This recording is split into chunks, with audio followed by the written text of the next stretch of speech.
Hey guys, Garrett here from On Point. Today's video, I'll be going over the iron wheel single bevel variation of their S series heads. And so I was lucky enough to get my hands on some, and I have actually both of the versions right here. You have the non-bleedered version and the bleedered version.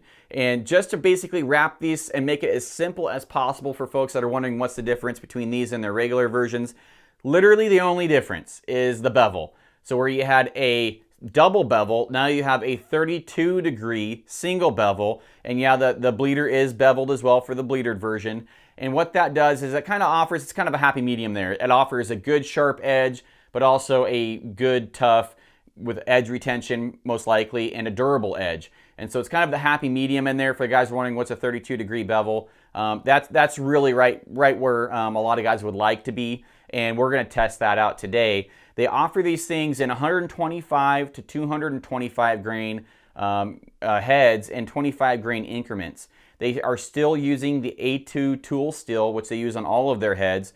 And so really, like I said, the only difference is the bevel. So today I have Ballistic gel set up. I have some stuff, hopefully it's thawed out. I have elk hide and some pig tissue like rib cage and shoulder. And we're going to be shooting through that, and then I also have a Reinhardt if we want to shoot, at extended ranges, we can do that as well. We'll just see where the test takes us. But before I take you out there, I want to talk to you guys about where I think these heads really came from. And this is probably going to ruffle a few feathers, but this is just really the truth. In my opinion, there's no other way to really go around it. For guys that have shot single bevels, you probably have noticed on occasion, or more than on occasion, that your blood trails just aren't there as often or as frequently. I'm not saying that some of you didn't get red carpets and you just didn't get amazing blood trails and yada yada. I am saying that the frequency of that occurring probably went down. I know when I used single bevels, 3 years ago, or maybe 4 years ago, and I was fortunate enough to kill three big game animals with them, and I never got the blood trail that I came to expect with a 3 to 4 blade. Actually, there really wasn't any blood. And we're talking shots that are right here, 2 inches above the heart that should have been bloodbaths. They just weren't there. And so what I think that these heads are doing, and why I think that single bevels, where they started in the traditional community, they've kind of centered themselves around the Ashby, high FOC, heavier arrow setups, because trads, that's really just been what that's geared towards. I think that with all the podcasts and information and all the videos coming out, I think that these are finding their way into the mainstream. So they haven't been trending in traditional. It's been the principle in traditional archery, in my opinion, that's pretty much what most guys shoot is a 3-to-1 Ashby, styled single bevel, higher FOC, heavier arrow. That's what you shoot in trad. A lot of guys shoot that in trad. But I think that is starting to trend into the mainstream and find its way into a lot more guys' quivers, and guys that are maybe trying to test different heads, maybe shoot a little bit heavier point, a little bit higher FOC. Maybe they're adding 50 to 100 grains onto their arrow builds. And I think that's really going to tie in nicely to where that's trending, and maybe even bring the archery trad community and in the mainstream compound community, the gap's going to narrow a little bit with what you're seeing coming on. This isn't the only single bevel bleeder to come out, in the last year or so. There's actually been a handful. And so I definitely see that trend, and I see that trend continuing if these become successful. So that's what I believe, and I can tell you right now, I will shoot a single bevel with a bleeder. I will not shoot one without a bleeder. That's just my preference from my personal perspective that I've gained through the animals that I've killed. So take that for what it's worth, guys. There is a little bit of opinion based in there, but now it's time to get to the archery range, come out with some real world stats that you guys can make up your own minds what you're looking at, and I'm excited to have you guys join us. But real quick, if you haven't subscribed, subscribe to the channel. Love to have you. I've got more bow reviews and broadhead reviews coming out. We do requests on what kind of gear and stuff you guys want to see, so be sure to subscribe if you think it's something you'd like, and I will see you guys at the range. All right, catch you guys there.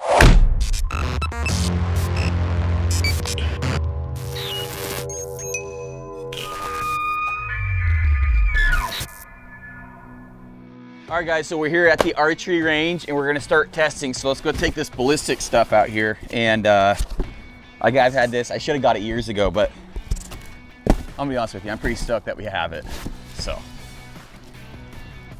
We're only gonna shoot it at 20 yards, but let's see here.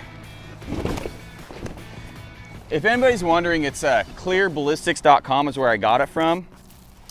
It ain't cheap, but I'm gonna tell you right now, I haven't even shot into it and it's worth it. But let's see here, taking the wrapper off of it.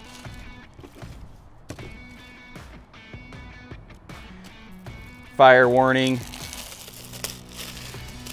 Look how clear this stuff is. Get up in here and look how clear that is.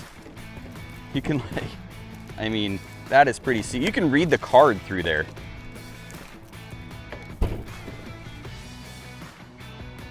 Kinda, you can read warning, that's about it. I might be a little bit of exaggerating. But. Okay, yeah.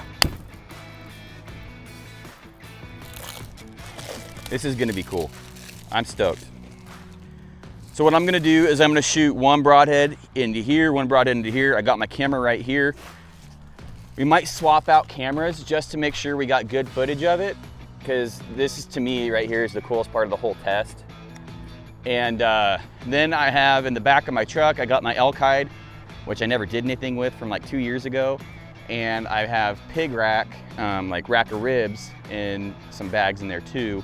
And we're gonna shoot that, and then maybe if we have time, shoot my Reinhardt at distance. So we'll see, but let's go ahead and get this test underway and start shooting some ballistics gel. All right guys, so what we're gonna shoot first is we're going to shoot the iron will with the bevel. And this is on a 480 grain. So by no means is this a penetration test. It's just really just seeing what the broadhead does with the wound channel, and seeing if I can goof up and not hit a camera, because there's 2 cameras over there and one of them's fairly expensive. So let's go ahead and see how we shoot. I'm gonna shoot on the left side here of the gel, and it is only at 20 yards.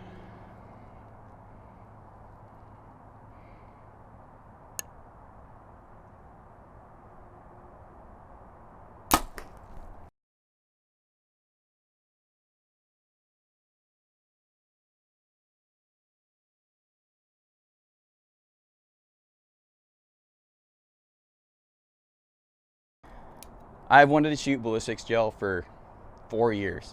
Like, I'm a kid in the candy shop right now.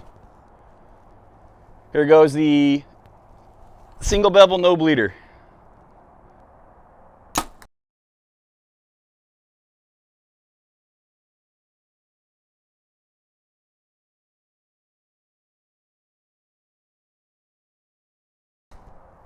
All right, let's go compare them.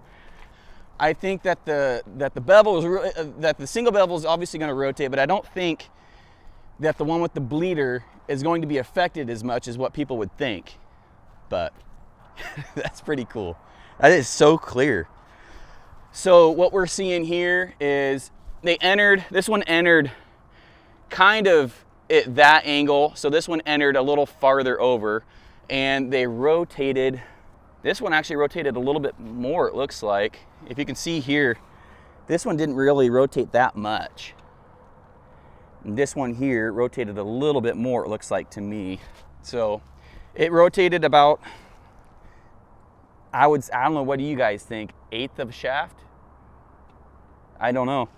We'll try and get some better views. You guys can tell me what you think here. But I'm gonna tell you right now that the one without the bleeder did rotate a little bit more on this ballistics gel. I might try this again in the end and just kind of like retest them after I shoot them and see how much penetration and sharpness they lose. But I have the elk hide and the pig ribs, and we're gonna set that up right here with the Reinhardt and just move on to that. But pretty interesting. It's crazy how much the gel actually holds the arrow, which is why they say this is not a good penetration test, because it relies on the friction against the shaft and not the head itself. And you can totally feel that here. I mean, I'm cranking on this arrow and I can barely get it to twist. Well, lucky for us, we got one more of each. Let's just sideline that for a second. Let's go shoot some more arrows. This is stupid. So, backstory. I took everything out last night, laid it out so it thaw out for today, right? I don't even want to touch my hat because this stuff stinks. It's not thawed out, so I have a chunk of ear and neck. The rest of it's frozen over there. The meat froze perfect, thawed out perfectly. So at this point, I don't know what data you're getting from this that's going to help. It's just more fun than anything, I think, and kind of ridiculous. So I guess we'll just set this on there like that. I don't know. There we go. I think that's the most you're going to get me to touch that. This is getting pretty gross. There. I'll aim for like right here after I wash off my hands. All right, here goes shot number 1 without the bleeder.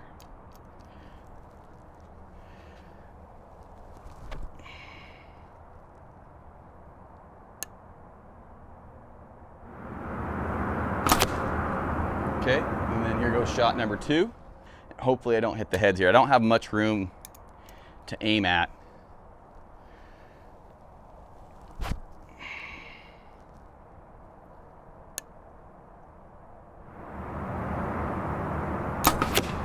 All right, let's go check it out. I'm seriously gonna have to like wash my truck out. I didn't think this through, obviously. So we're probably gonna have to go to the back side. Yeah, so I couldn't see where I hit on the first shot, so I kind of just aimed near where I was.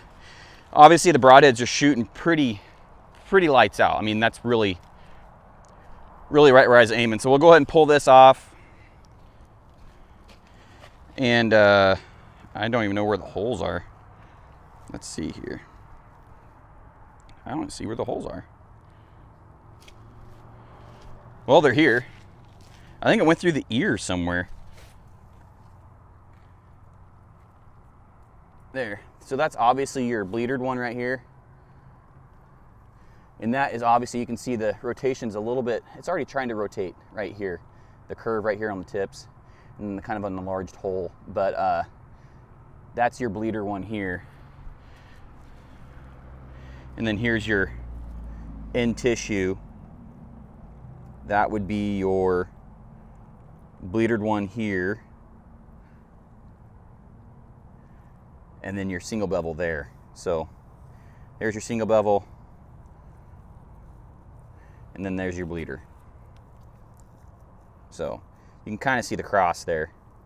Me personally, I like that one better, but that clearly has a bigger slice in there. So there is a difference in between these heads, but I think that one's going to produce a better blood trail more often, only because I've shot a few animals with the single bevel versus, and every animal I ever shot with a single bevel without a bleeder was not impressed with the blood trail.